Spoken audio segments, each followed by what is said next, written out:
Hi everyone, welcome to Savita ನಿಸು YouTube channel. ನಾನು ನಿಮ್ಮ ಸವಿತಾ. ಎಲ್ಲರೂ ಹೇಗಿದ್ದೀರಾ, ಚೆನ್ನಾಗಿದ್ದೀರಾ ಅಂಥೇಳಿ ನಾನು ಭಾವಿಸ್ಕೊಂಡಿದ್ದೀನಿ.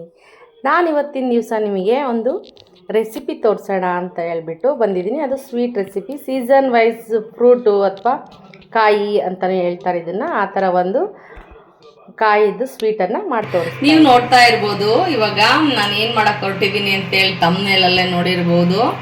ನಾನಿವತ್ತಿನ ದಿನ ಸೀಸನ್ ಏನು ಈ ನವಂಬರ್, ಡಿಸೆಂಬರ್, ಜನವರಿ ತಿಂಗಳಲ್ಲಿ ಬರ್ತಕ್ಕಂಥ ಒಂದು ತರಕಾರಿಗಳು ಅಥವಾ ಹಣ್ಣುಗಳು ಇವನ್ನೆಲ್ಲ ಯೂಸ್ ಮಾಡಿಕೊಂಡು ಒಂದು ರೆಸಿಪಿ ಮಾಡೋಣ ಅಂತ ಅಂದ್ಕೊಂಡು ಇವತ್ತು ನಾನು ಮಾಡಕ್ಕೆ ಹೊರಟಿದ್ದೀನಿ. ಅದೇನಪ್ಪ ರೆಸಿಪಿ ಅಂತ ಹೇಳಿದರೆ, ಇದು ಪರಂಗಿಕಾಯಿ ಅಥವಾ ಕುಂಬಳಕಾಯಿ ಅಂತಲೂ ಕೂಡ ಕರೀತಾರೆ. ಇದನ್ನು ಪರಂಗಿಕಾಯಿ ಅಂತೀವಿ ನಮ್ಮ ಕಡೆ ಎಲ್ಲ ನಾವು. ಇದರಲ್ಲಿ ವೆರೈಟಿ ಪರಂಗಿಕಾಯಿ, ಕುಂಬಳಕಾಯಿ ಸಿಗ್ತವೆ. ಚಿಕ್ಕದು ಮಕ್ಕಳ ಪರಂಗಿಕಾಯಿ ಅಂತಾರೆ, ಆಮೇಲೆ ದೊಡ್ಡದಾಗಿರೋವಂಥ ಪರಂಗಿಕಾಯಿಗಳು ಸಿಗ್ತವೆ. ಇವು ಸಣ್ಣದಾಗಿರ್ತಕ್ಕಂಥ ಪರಂಗಿಕಾಯಿವು. ಇದರ ರೆಸಿಪಿ ಮಾಡೋಣ ಅಂತ ಹೇಳ್ಬಿಟ್ಟು ನಾನು ಇವತ್ತು ನಿಮಗೆ ತೋರಿಸ್ಕೊಡ್ತಾ ಇದ್ದೀನಿ. ಇದು ಪರಂಗಿಕಾಯಿ ಬೇಯಿಸಿದರೆ ಈ ಸೀಸನ್ಗಳಲ್ಲಿ ಗೆಣಸು, ಶೇಂಗಾ ಮತ್ತು ಪರಂಗಿಕಾಯಿ ಈ ಥರ ಎಲ್ಲ ಈ ಸೀಸನಲ್ಲೇ ಬರೋದ್ರಿಂದನೇ ಇದನ್ನು ಸ್ಟಾಕ್ ಮಾಡಿ ಕೂಡ ಇಟ್ಕೊಳ್ತಾರೆ. ಶ್ರಾವಣದಲ್ಲೂ ಕೂಡ ಯೂಸ್ ಮಾಡ್ತಾರೆ ಅಲ್ಲಿ ತನಕನೂ. ಹಂಗಾಗಿ ನಾನು ಇದನ್ನು ಹೇಗೆ ಮಾಡೋದು ಅಂತಲೂ ಕೂಡ ನಾನು ನಿಮಗೆ ತೋರಿಸ್ಕೊಡ್ತೀನಿ. ನಾವು ಇದನ್ನು ಇಡಿಯಾಗಿ ಮಾಡಬಾರ್ದು. ಫಸ್ಟು ನಾನು ನಿಮಗೆ ಇದೇನೇನು ತೊಗೊಂಡಿದ್ದೀನಿ ಅಂತಲೂ ಕೂಡ ನಾನು ಹೇಳ್ತೀನಿ. ಇಲ್ಲಿ ಚಿಕ್ಕದಾಗಿರೋದು 2 ಪರಂಗಿಕಾಯಿ ತೊಗೊಂಡಿದ್ದೀನಿ. ಅದಕ್ಕೆ ನಾನು ಒಂದು 3/4 kg ಅಷ್ಟು ಇದಕ್ಕೆ ಸ್ವೀಟನ್ನು ಕಲ್ಸ್ಕೊಂಡು ಊಟ ಮಾಡಬೇಕು. ಹಂಗಾಗಿ ಬೆಲ್ಲದ ರಸ ಮಾಡಬೇಕು. ಇದನ್ನು ಬೆಲ್ಲದ ಹಾಲು ಅಂತ ಹೇಳ್ತೀವಿ ನಾವು. ಆ ಥರ ಬೆಲ್ಲದ ರಸನ ಮಾಡ್ಕೋಬೇಕು. ಇಷ್ಟು ಇದಕ್ಕೆ 3/4 kg ಬೆಲ್ಲನ ಕರಗಿಸ್ಕೊಳ್ತಾ ಇದ್ದೀನಿ. ಹಾಗೆ ಘಮಕ್ಕೆ ಏಲಕ್ಕಿ ಪುಡಿ ತೊಗೊಂಡಿದ್ದೀನಿ. ಇದೆಲ್ಲ ಮಾಡೋದಕ್ಕೆ ನೀರು ಬೇಕು. ಮುಖ್ಯವಾಗಿ ಪರಂಗಿಕಾಯಿ ಬೇಯಿಸ್ಕೊಳ್ಳೋಕ್ಕೂ ನೀರು ಬೇಕು, ಮತ್ತು ಬೆಲ್ಲದ ರಸ ಮಾಡ್ಕೊಳ್ಳೋಕ್ಕೂ ನೀರು ಬೇಕು. ಹಾಗೆ ಅದಕ್ಕೆ ರುಚಿಗೆ ಉಪ್ಪು, ಪರಂಗಿಕಾಯಿ ಬೇಯಿಸೋಕ್ಕೂ ಬೇಕು, ಬೆಲ್ಲದ ರಸಕ್ಕೂ ಬೇಕು. ಹಾಗಾಗಿ 1 ಟೇಬಲ್ ಸ್ಪೂನ್ ಅಷ್ಟು ಎರಡಕ್ಕೂ ಸೇರಿ ಉಪ್ಪನ್ನು ಯೂಸ್ ಮಾಡ್ತಾ ಇದ್ದೀನಿ. ಬನ್ನಿ ಹೇಗೆ ಮಾಡೋದು ಅಂತೇಳಿ ನೋಡ್ಕೊಂಡು ಬರೋಣ. ಪರಂಗಿಕಾಯಿ ಕಟ್ ಮಾಡೋದು ವಿಧಾನ ಹೇಳ್ತಾರೆ, ಮೊದಲಿಂದ ಸಂಪ್ರದಾಯವಾಗಿ ಮನೆಯಲ್ಲಿ ಹೇಳೋದು. ಇದನ್ನು ಹೆಚ್ಚಬಾರ್ದು. ಯಾವಾಗಲೂ ಇದನ್ನು ಎತ್ತಿ ಒಡೆದು ಹೋಳು ಮಾಡಿಬಿಟ್ಟು ಆಮೇಲೆ ಹೆಚ್ಕೊಳ್ರಿ ಅಂತ ಹೇಳೋರು ಮೊದಲು ಇರಕ್ರೆಲ್ಲನೂ. ಆಮೇಲೆ ಈ ಪರಂಗಿಕಾಯಿನೂ ಕೂಡ ಕೈಯನ್ನು ಎತ್ತಿ ಹಿಂಗೆ ಇಸ್ಕೊಬೇಡ್ರಿ ಯಾರ ಹತ್ರನೂ. ಹಿಂಗೆ ಉಳ್ದುಬಿಟ್ಟು ಮೇಲೆ ನೀವು ಇದನ್ನು ಇಸ್ಕೊಳ್ರಿ ಅಂತಲೂ ಕೂಡ ಹೇಳ್ತಾರೆ. ಇದೆಲ್ಲ ದಾನ ಅದಕ್ಕೆಲ್ಲ ಕೊಡ ಅಂತ ಒಂದು ಹಣ್ಣು ಕೂಡ ಇದು. ಹಂಗಾಗಿ ಮೊದಲಿಂದನೂ ಹಾಗೆ ಹೇಳ್ತಾರೆ. ಯಾರ ಹತ್ರನೂ ಕೈ ಎತ್ತಿ ಕೊಟ್ಟರೆ ಯಾತಗೂ ಪರಂಗಿಕಾಯಿ ಇಸ್ಕೋಬೇಡ್ರಿ ಅಂತೇಳಿ ಅದೊಂದು ತಿಳುವಳಿಕೆಯ ಮಾತು ಮೊದಲಿಂದ ಹೇಳ್ತಾರೆ. ಹಂಗಾಗಿ ನಾನು ನಿಮಗೆ ಹೇಳೋಕ್ಕೆ ಇಷ್ಟಪಟ್ಟೆ.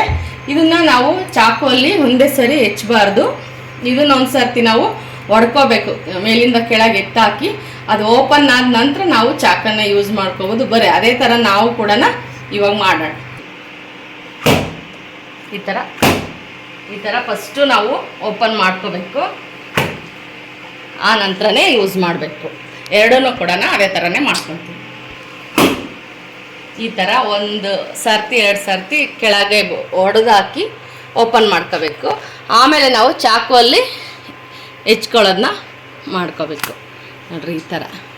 ಇವಾಗ ನಾವು ಇದನ್ನು ಓಪನ್ ಮಾಡ್ಕೊಂಡು ಚಾಕು ಯೂಸ್ ಮಾಡಿಕೊಂಡು ಇದ್ರದ್ದು ಬೀಜ ಎಲ್ಲ ಸಪ್ರೇಟ್ ಮಾಡಿ ರ್ಯಾಪರೆಲ್ಲ ತಕ್ಕೊಳ್ಳೋಣ. ಅಷ್ಟರೊಳಗೆ ಬೆಲ್ಲನ ಒಂದು ಪಾತ್ರೆಯಲ್ಲಿ ಹಾಕಿ ಇದರಲ್ಲಿ ರಸಾಯನ ಮಾಡ್ಕೊಳ್ಳೋಣ.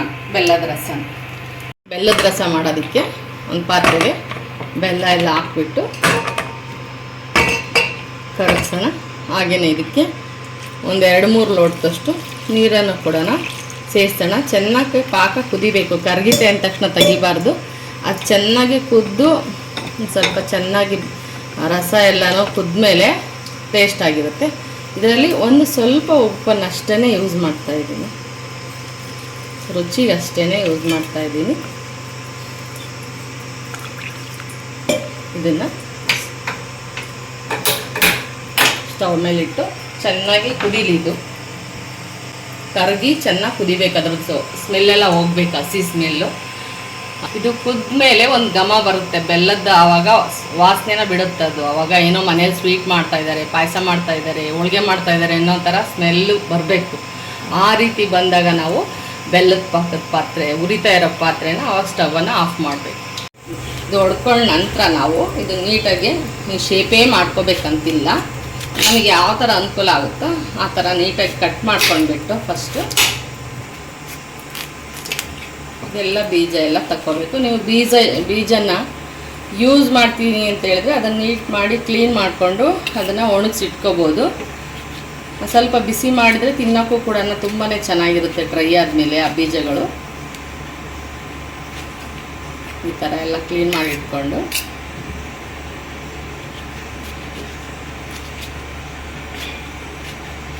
ಹಾಗೆಯೇ ಹಿಂಗೆ ರ್ಯಾಪರ್ಗಳು ತಕ್ಕೋಬೋದು, ಈಸಿಯಾಗಿ ಆಗುತ್ತೆ.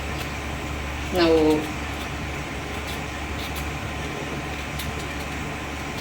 ಈ ಥರ ಎಲ್ಲ ತೆಗಿಬೇಕು.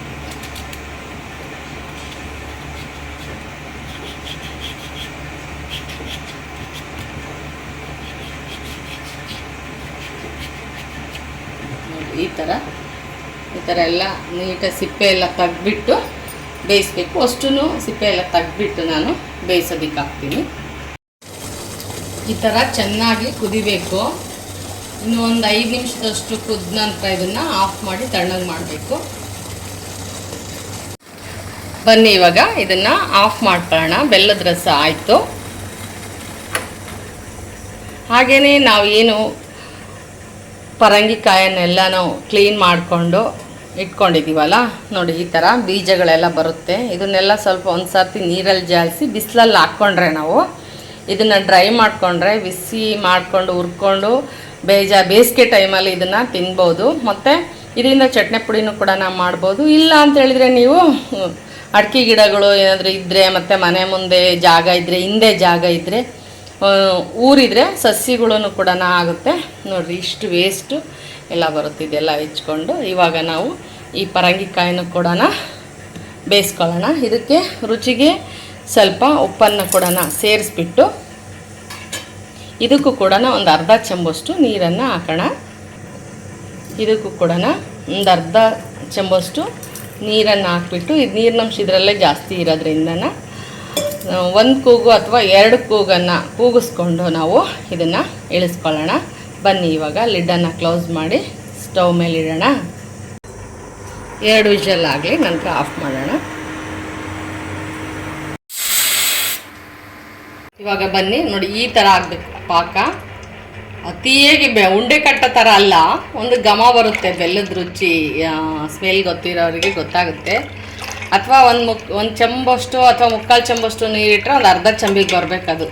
ಆ ಥರ ಚೆನ್ನಾಗಿ ಕುದಿಬೇಕು. ಕುದ್ಮೇಲೆ ಅದಕ್ಕೆ ಒಂದು ಸ್ವಲ್ಪ ಏನು ರುಚಿಗೆ ತಕ್ಕಷ್ಟು ಉಪ್ಪನ್ನು ಹಾಕಿರ್ತೀವಿ ಆಲ್ರೆಡಿ. ಹಾಗೆಯೇ ಏಲಕ್ಕಿ ಲವಂಗ ಪುಡಿ ಆಲ್ರೆಡಿ ಮಾಡಿ ಇಟ್ಕೊಂಡಿರೋದು, ಇದನ್ನು 1 ಸ್ಪೂನು ಅಥವಾ 1.5 ಸ್ಪೂನು ನಾವು ಎಷ್ಟು ಮಾಡಿದ್ವೋ ಇದ್ರ ಮೇಲೆ ಹಾಕ್ಕೋಬೇಕು.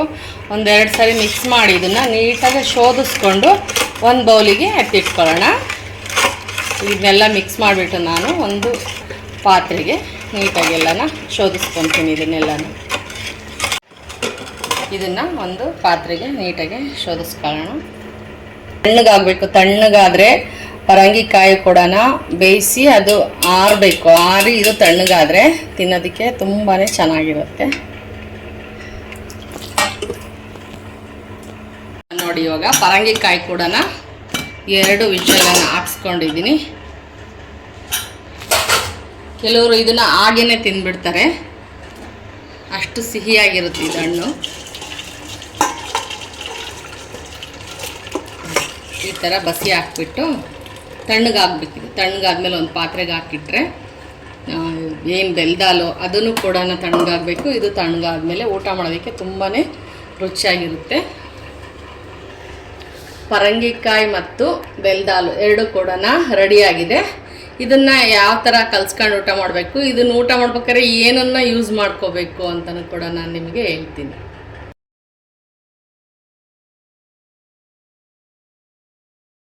ಇವಾಗ ಬನ್ನಿ, ಪರಂಗಿಕಾಯಿ ಯಾವ ಥರ ಟೇಸ್ಟ್ ಮತ್ತು ಹೇಗೆ ತಿನ್ನೋದು ಅಂತ ಹೇಳಿದ್ನಲ್ವ ನಾನು ನಿಮಗೆ. ಇದಕ್ಕೆ ಬೆಲ್ಲದಲ್ಲಿ ಹಾಕ್ಕೋಬೇಕು, ಜೊತೆಗೆ ಸ್ವಲ್ಪ ಹಾಲನ್ನು ಕೂಡ ಹಾಕ್ಕೋಬೇಕು. ಯಾಕೆಂದರೆ ಬೆಲ್ಲದ ಒಂದು ಒಗರೆ ಏನಾದರೂ ಇದ್ದರೆ ಅದು ಹೋಗುತ್ತೆ ಅಂತೇಳಿ ಇದಕ್ಕೆ ಬೆಲ್ಲದ ಹಾಲು ಜೊತೆಗೆ ಒಂದು ಸ್ವಲ್ಪ ಹಾಲು, ಏನು ನಂದಿನಿ ಹಾಲಾಗಿರ್ಬೋದು, ಮನೇಲಿ ಕರಿಯೋ ಹಾಲಾಗಿರ್ಬೋದು ಹಾಕ್ಕೋಬೋದು. ಬನ್ನಿ ಇವಾಗ ಇದಕ್ಕೆ ಬೆಲ್ಲದಲ್ಲಿ ಹಾಕೋಣ. ಇದು ಸಖತ್ತು ಸಿಹಿ ಇರುತ್ತೆ. ಇದು ಅಷ್ಟು ಗಟ್ಟಿ ಮಾಡಿದ ಇದು ಬೆಲ್ಲದ ಹಾಲನ್ನ. ಇವಾಗ ಎಷ್ಟು ಬೇಕೋ ನೋಡ್ಕೊಂಡು ಬೇಕಾ, ಸಪ್ಪೆ ಆದರೆ ಇನ್ನೂ ಸ್ವಲ್ಪ ಹಾಕ್ಕೋಬೋದು. ಇದಕ್ಕೆ 1 ಚಮಚದಷ್ಟು ಹಾಲು ಹಾಕ್ಕೊಂಡ್ರೆ ಸಾಕಷ್ಟೇ. ಇವಾಗ ಕೈಯಲ್ಲಾದರೂ ಕಲ್ಸ್ಕೊಂಡು ಊಟ ಮಾಡ್ಬೋದು ನೀವು.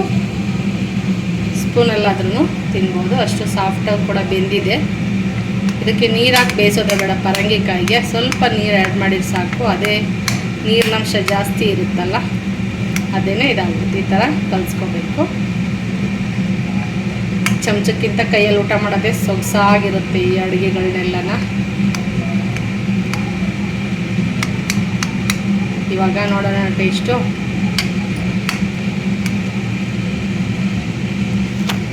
ಸಖತ್ತಾಗಿ ಬಂದು ಮಾಡ್ಕೊಳ್ಳಿ, ನೋಡ್ಕೊಳ್ಳಿ. ಇಷ್ಟ ಆದರೆ ಒಂದು ಲೈಕ್ ಮಾಡಿ, ಕಮೆಂಟ್ ಮಾಡಿ. ಆಗ ಹೊಸ್ತಾ ನೋಡ್ತಿರೋದು ಸಬ್ಸ್ಕ್ರೈಬ್ ಆಗಿ ಅಂತ ಹೇಳ್ತಾ ಬಾಯ್, ಮತ್ತೆ ಸಿಗೋಣ.